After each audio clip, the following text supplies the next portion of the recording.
When I was elected to this federal parliament and have the privilege of representing a forward-looking, modern Liberal community like the good people of Goldstein, they elected me because they believe in having a balanced approach to lead this country. Yes, they want leadership.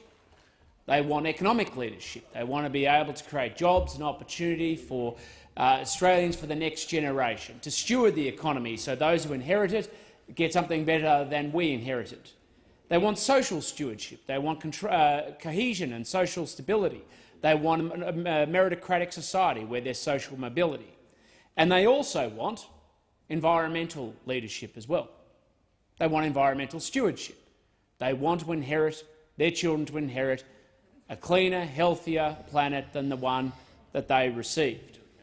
And that, in the end, is the vision and the objective of this government, because we want to provide and are providing the leadership that this country needs to be able to deliver the sustainable future for future generations. And you heard it from the minister right at the start, where she talked about the consequences of what our opponents are advocating versus what we are advocating.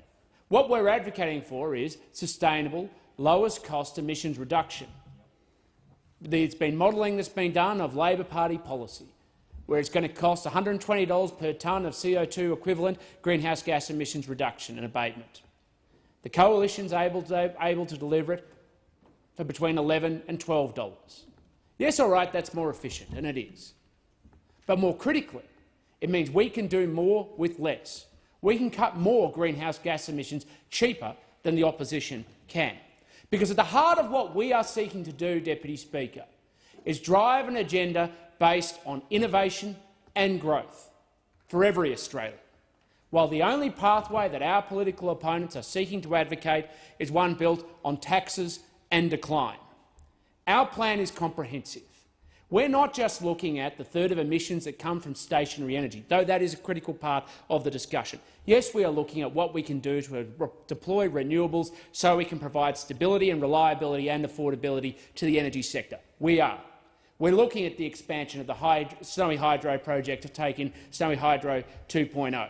Yes, there's been an incredible amount of forward investment in solar PV cells, and yes, we're also getting solar thermal plants established in South Australia. But more critically, we're looking at what we can do to develop the assets we have in this country to be able to create more renewable and sustainable energy for Australia and the world. In particular, I reference the project in Latrobe Valley around hydrogen. And yes, there's also a plan around lithium and being able to use batteries.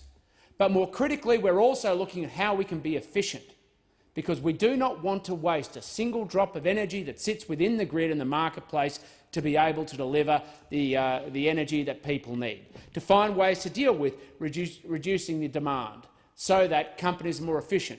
They reduce their environmental footprint, their emissions footprint, and of course their cost footprint as well. But critically, we're also looking at the two-thirds of emissions that come from our areas outside of stationary energy. We're looking at what we can do to be able to drive change in land use and agriculture, in transportable energy, and making sure that we can reduce every aspect of environmental footprint that sits at the heart of our economy. Because that's what leadership is. It's not about just going down one rabbit hole and thinking you're able to deliver a solution to the Australian people without any sense of proportionality or understanding the impact that it will cause. It's about recognising that we as a country have a responsibility to take lots of measures that works with the Australian population and recognises that we have to take the whole country forward together. We can't have it where pensioners can't afford to heat their homes in winter and cool their homes in summer. We have to have reliable energy, sustainable energy and affordable energy as well. And considering what this government has achieved, where we have the lowest emissions in 28 years, despite 27 years of sustained and continuous economic growth, that balanced framework is working, because we see the future and the opportunity of renewables to be able to drive the transition for our economy and our energy market in transition. We see the potential of reducing emissions in the non-energy sector. We see the jobs and opportunity that will help build this country's growth, because we know as Liberals that the future is going to be awesome.